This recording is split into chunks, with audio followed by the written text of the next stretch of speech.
Welcome to another interesting session. Pretty cool. BNA is going to be talking about using blockchain for food security and financial inclusion. That's a very interesting topic, and I'm really looking forward to hearing exactly your thoughts. I think food is security is definitely an important topic today, and understanding the source and the full supply chain of all this, I think is definitely an important element. I would like to understand your thoughts, and so is the audience, as to how we can ensure security, but most importantly, how can we make money behind the scenes by being a part of this ecosystem. Pretty, welcome to the show, and please take on the stage. Thank you. Thank you so much, John. Thank you for having me. Thank you to you and the organizing team. My name is Pretty Kubyane. I'm the co-founder of Coronet blockchain. My topic today will be around the blockchain, using the blockchain technology for food security and financial inclusion. Just a quick summary on a number of figures that are very critical to the agribusiness across the African continent.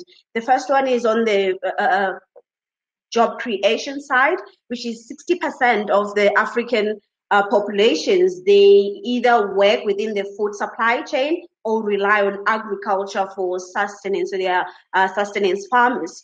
And the import bill, where we buy food from outside, at the moment we are sitting at about 35 billion US dollars, and this is projected to reach about 100 billion in by 2025, should we not relook at our food supply chain, meaning we have less than 300 weeks to be spending a bill up to 100 billion, unless we really relook at how do we optimize our supply chain to secure food for our continent. And the last stats that I'm going to touch on is that we have about 65% of the uncultivated arable land that is here. That's the global size of the land. So 65% of the food security globally is actually here in the African continent. So, which is a very good capacity that we have as a African continent. My last recap was around the size of the potential for the food capacity to produce within the African continent, the size of the untapped arable land. So when we look into the exciting Africa continental free trade agreement that went live in the beginning of this year, our vision is to uplift at least 30 million Africans out of poverty by 2035. And now when you look at the vision and to close that gap into making that a reality, that require really actionable solutions. And I'm going to look at around 3 solutions and strategies that some of them are already taking place that we can leverage in order to ensure that we are on track with our food security strategies. So when we look at the first one, we need to look at industrializing farming. We need to look at optimizing supply chains. We need to look at increasing access to market for a number of stakeholders that are within the community of the farming across the farming supply chain itself. So now we're going to look at the industrializing of the farming industry itself. The key word when it comes to industrialization, which is first and foremost, we need to look at, in order for industrialization of any kind to be effective, we need to look at prioritizing and utilizing the resources we have now and tap into those that could be made available. Land registry, for example, as a priority resource, a number of farmers have land that is unregistered, so they can't really leverage that as an asset when they need access to financing and scaling their farming. So land access to land as a primary resource it's a really, really big deal. And the second resource we need to look at is the smart farming technologies that are data driven to be able to equip farmers with farming methods. And the last one on the resources is farming equipment that would help them to really scale their farming operations to be more on the commercial side. And the last point I'm going to touch on the industrialization of farming is democratizing knowledge. So when we look at the previous farming generation, specifically on the African land, there has been a passing down of knowledge for farming from generation to generation, and now we have new emerging farmers that are joining the space. We need to add more. So there's that big gap that is leading to small scale farmers end up with losses up to 45% of their produce just at harvest and on transit. So that knowledge gap, we do need to look at how do we use technology to close it in. And later on, I'm going to expand as to how does the blockchain technology achieve these points. And the second part is optimizing our supply and increasing our production capacity. The first one is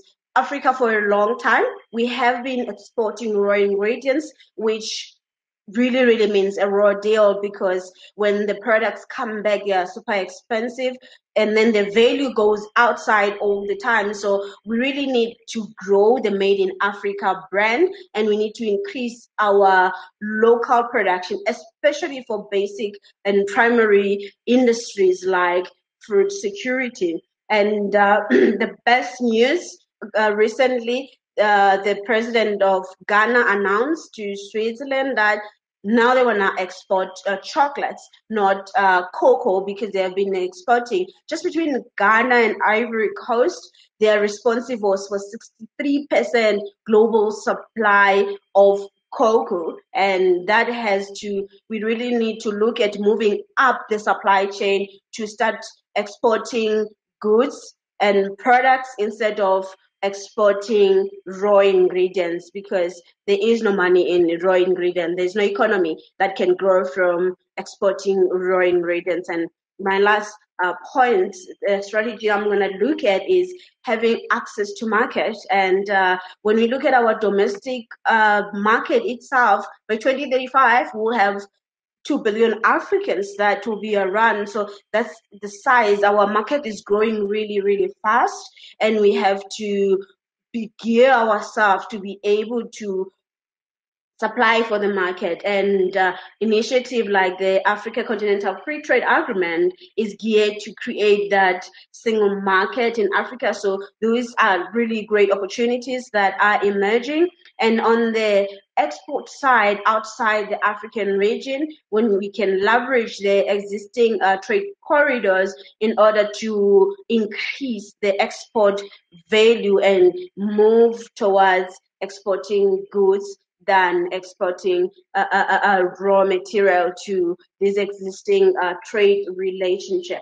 So when we look at the blockchain technology itself, even though we need community, even though we need policy and regulation to come together, because the blockchain technology, it functions very, very great around the community. So we need community. It is something that can be achieved, but there's a very great impact that the blockchain technology can make.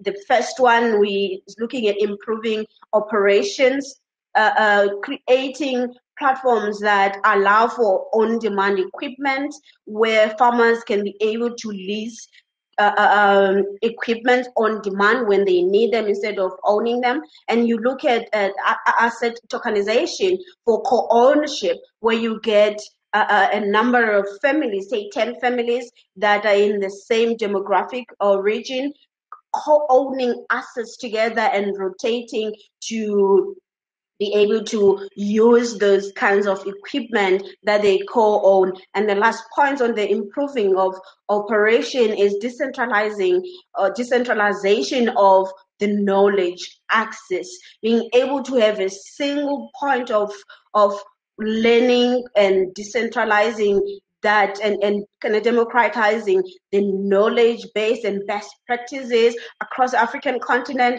and from outside, especially from regions that are really have effective farming methods. And the middle part, there's South Africa, most of farmers are cooperations. So blockchain technology has a very great potential to really scale the cooperation, the co-op business model, because farming is really a community that business together. So now we can see a number of co-ops coming together on one platform, increasing their bargaining power to supply their goods into a mainstream market. And when they come together, like in group of like 1,000 farmers, they can be able to have a collective production output for a collective labor force, similar methods of planting that are transparent, that as their supply chain is see-through, and then in that way they can compete next to huge commercial farmers, which is a gap that really exists when you look at commercial farmers and small-scale farmers. There's that big gap that exists, but numbers and blockchain as a collaborative collaboration tool can really close that gap quite fast. And the last part I'm going to look at, which is financial inclusion, is that when you have registered land that is managed by blockchain technology, they can easily leverage their assets and land to borrow and be able to scale really fast and increase their production capacity. And the last part on that blockchain ledger, it gives them incredible financial records, because at the moment you come across farmers that don't have access to basic business technologies and systems that help to prove that the business is sustainable, the business is going to be here for a long time, the business can be trusted for more money to be able to grow. And my final remarks is that the agriculture business is not just a social vehicle, it is really great business. And the sooner we capitalize on the land potential, the use of technologies, we can really become the bread basket of the world. Pretty. This is an amazing presentation. But I particularly know, and I've interviewed before a lady who is into farming in South Africa. I'm not too sure whether you are from South Africa. Yes. But we've taken the approach of how blockchain technology, that particular building an ecosystem around agri-farming, agri-tech or whatever, if we leverage exactly the power of blockchain technology, we could together pool the funds to capitalize on these farms to help small-scale farmers, all right, build them from that capacity and produce more food or more products from an agri perspective, and that essentially would help to develop another digital economy based on agriculture and all that kind of stuff. We have Africa that has, Africa has some of the most horrible land. And we need to be able to, instead of always waiting for large-scale commercial owners or to actually do that, we can bring small participants to become co-investors. Okay, so essentially co-joint venture opportunities where people like you and other experts in the farming can definitely do that. So I love your approach, Pretty, and I can see some mad love from everybody else here. And please share your handout. I will definitely connect with you as well so we can talk more about what you're doing. Okay.